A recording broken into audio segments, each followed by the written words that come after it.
aos ensinamentos morais de Jesus já é o suficiente. Às vezes queremos tanta informação que, no sentido de obter muita informação, não praticamos o básico. Não adianta nada.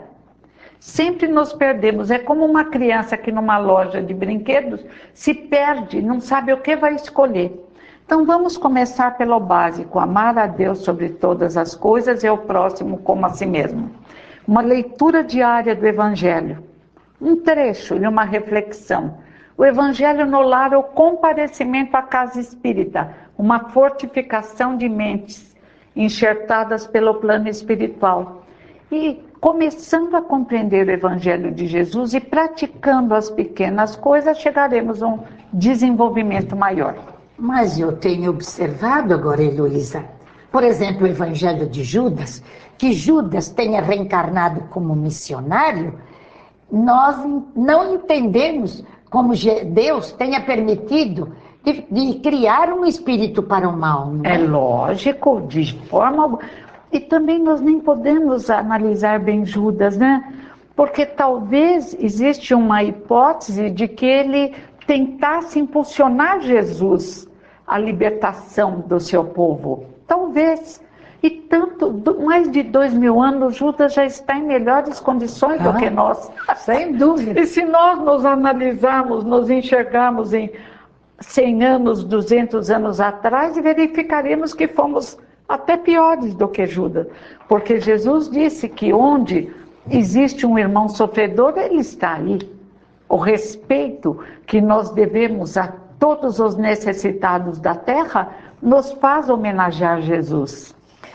Mas agora parece que há um culto, nesse sentido, não de defesa, mas um culto, até para desculpa de um erro, não é? Nós vamos nos julgar e temos dentro de nós as leis de Deus. A nossa consciência nos mostra quando estamos certos, quando estamos errando. Ontem eu vi um senhor que cometeu um crime, não vou falar o nome dele, e ele escreveu um livro, Mea Culpa.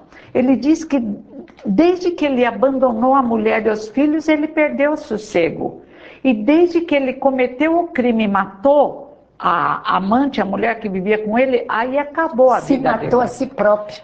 Isso. Se acabou. Porque muitas vezes a gente querendo uma coisa que está fora daquele parâmetro da verdade, achando que, às vezes até por uma paranoia nossa, você acaba se aniquilando.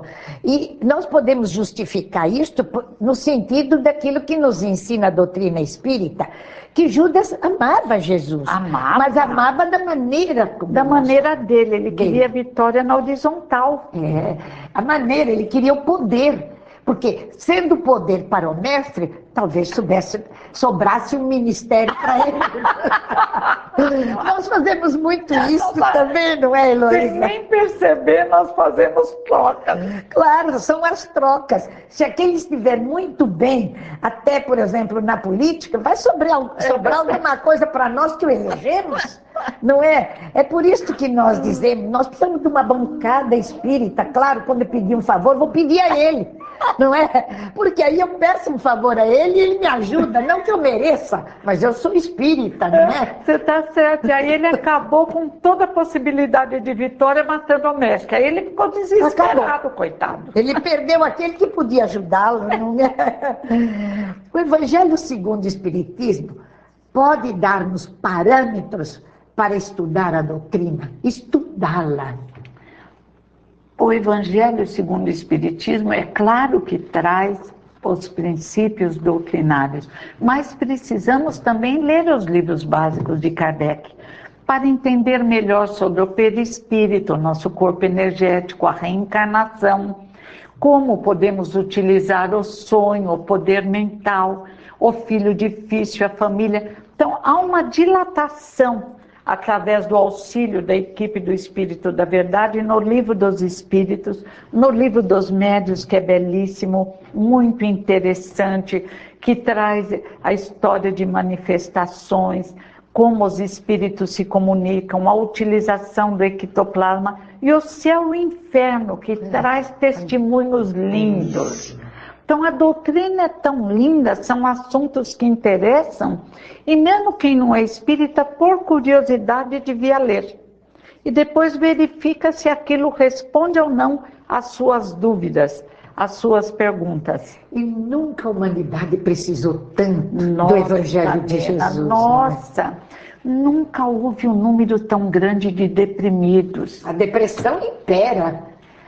De gente que toma Prozac, de crianças dopadas por remédios. Nunca na Terra houve um número tão grande de desequilibrados, entregue às drogas, ao sexo desregrado.